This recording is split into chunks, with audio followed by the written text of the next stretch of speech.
Hey, Jasmine here, and welcome to another book review. I got a new background. Green's my favorite color, so I definitely prefer this over the purple background I had. Today I'm going to talk about an indie novel I just finished, a modern fantasy called Riley Jordan and the Fire Prophecies, Lion of Fire by Brittany Renew. First, I'm going to read the plot description. Riley Jordan, a college senior, goes from least likely to succeed to the world's most dangerous wizard. After uncovering a plot to destroy humankind, Riley is plagued by dark visions of destruction involving an unsuspecting human girl he just met named Emma Clark, who he can't get out of his head. Struggling to control his powers, Riley and his three best friends must portal hop between magical realms to fight the darkness and discover the truth. Now, with graduation and Armageddon looming, Riley must face his own fears and learn how to protect those he loves before it's too late. This book was a bit of a whirlwind. It's jam-packed with action, adventure, and magic. First, I want to talk a little about what kind of fantasy story this is, because I feel with fantasy there are so many subgenres that it's difficult to know if a fantasy book will be your kind of thing or not. At least for those who only like certain fantasy stories. Like, there's some people who prefer Lord of the Rings epic fantasies over modern fantasies like Percy Jackson. I would consider this book to be a contemporary fantasy mixed with some epic fantasy elements, because it exists in the modern world, but also in magical realms. There's magic spells, secret passages, specialized magic. There are prophecies and hidden dangers, magical creatures, some there to help and others to harm. It's a good balance between modern fantasy and the epic adventures of dragons and sword fighting. The world building is introduced in a way that's easy to follow. Most of the information is given as it's introduced, so you don't have to worry about trying to figure out what's going on or the rules of the world and its magic. A little about the story itself. As the plot description says, Riley Jordan is a college senior plagued by dark visions, and alongside his three friends, he is seeking the truth while trying to protect those he cares about, which includes a human girl he has just met named Emma. The hero's journey is one of self-discovery and thrilling adventure. There are a few moments of leisure where the characters are able to just coexist, enjoy a meal, and have some fun, but these are very brief moments because the threats around them seem unwilling to let Riley rest for too long. There was never a dull moment in the story as Riley and his friends faced threats, seeked answers, and often found themselves running for their lives and fighting to survive. Now, I want to talk about the characters themselves. My favorite part of any book is the characters. I enjoyed the characters, although right now they felt very familiar, and you might agree. The main character is Riley, a wizard who is about to finish college, who feels lost because, unlike most wizards, he has not discovered his path. All wizards have a specific type of magic they are capable of, and there are many categories mentioned, which I will mention with the other characters. I would say Riley is your standard main character.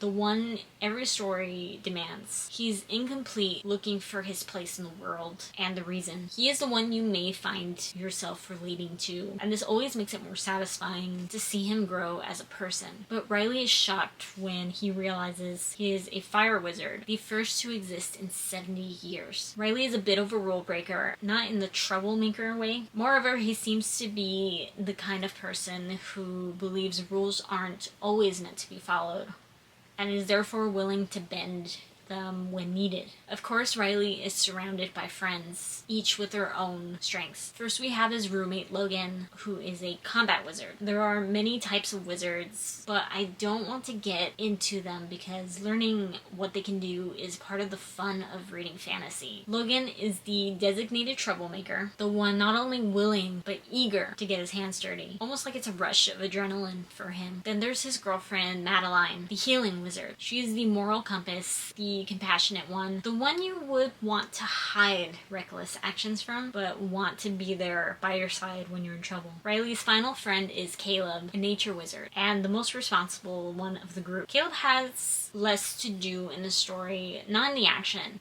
but in the social interactions. But I did get the sense that he's kind of a dork, and I say that in a good way. Then we have Emma, a human girl who ends up involved in the chaos for reasons none of the characters can figure her out. There are also other characters there to help Riley and his friends when needed, which includes the dean of the college, Duncan, another administrative member, Miss Richards, the head of security, a professor, and another faculty member called Mr. Black. The reason I said the characters might feel familiar is that I feel that most stories use the same combination of characters. The main character, the moral compass, the troublemaker for comedy relief, and the intellectual character. That being said, although their personalities were all made clear, the story was so action-packed that there wasn't a lot of room to delve deeper into their personalities. So I'm hoping to get to know the characters more in book 2. I usually fan cast, but with stories like this where it's the action at the center, I have trouble leaving behind my default actors. Like for a male professor, I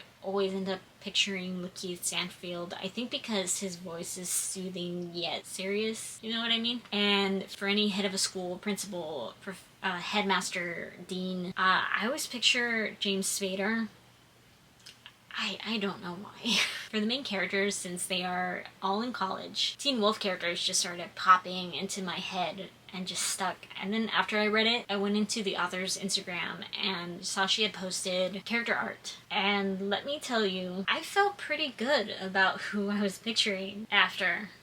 I mean, look at them.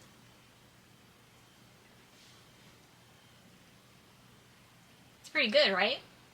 I mean, well, except Logan, but he never felt right even when I was reading it. I just couldn't think of anyone. I was only picturing him because I have a new character being introduced in the second book of my Archaic series, who is also named Logan, and also a troublemaker, except my Logan is 16 and Latino. And I've been using Tyler Posey as a placeholder for that. Everyone else, though, I'm pretty impressed with how close I was. All in all, I think this book is a great introduction to the world building. My only problems, and these are my own preference and not an opinion on quality, is that I wish the story had more resting room. There was always something happening, so I found myself wanting more of those simple moments where characters get to just be people and not heroes. But I know some people think those scenes are a waste of time. Also, everything was explained multiple times. This I can see being extremely helpful if you're someone who doesn't have more time to read, because it keeps you up to date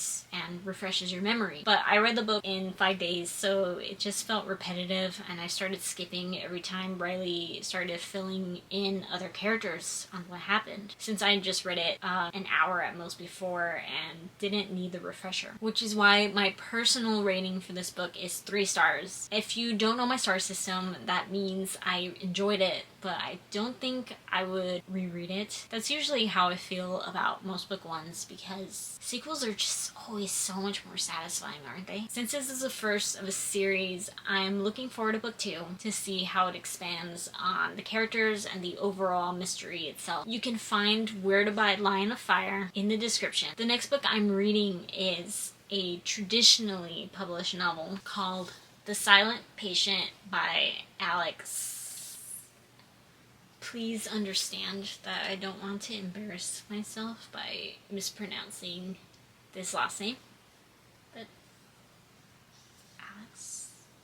If you're an indie author, let me know a little bit about your book in the comments, and I'll check it out and add it to my TBR list. Thank you so much for watching, and until next time, bye!